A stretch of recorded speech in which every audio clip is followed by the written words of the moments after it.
Are his best days behind him? Is this just a product of having other guys in the offense? Are they using him different? Akash, why is this happening to him?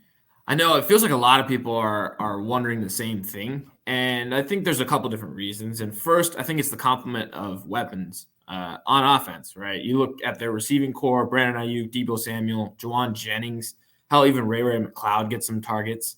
And then now you add Christian McCaffrey in the backfield, who's getting targets, as a pass catcher out of the backfield.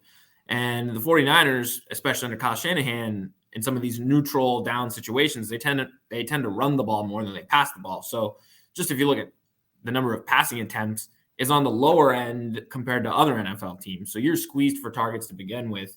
And then now you've got 4, 5, 6 legitimate other threats as well in the pass game. It's just been hard to find targets. And Kyle Shanahan said this before. I don't think they go into a game saying, hey, we're going to get this guy involved, right? I think they look at it defensively and say, hey, we're going to attack this coverage. We're going to attack this corner. Mm-hmm. We're going to find a weakness and we're going to attack that. And then they just let the chips fall where they may. And there's been some games where Kittle's been more effective.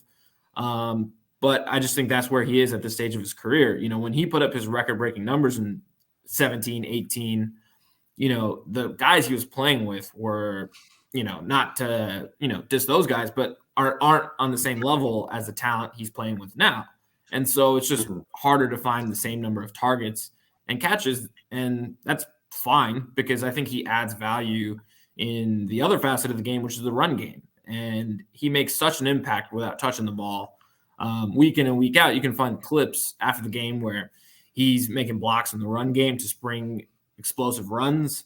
And so it doesn't necessarily bother me, especially when the offense is as efficient as it is, that he's only getting 3, 4, 5 targets and not necessarily, exploding like he did in 2018.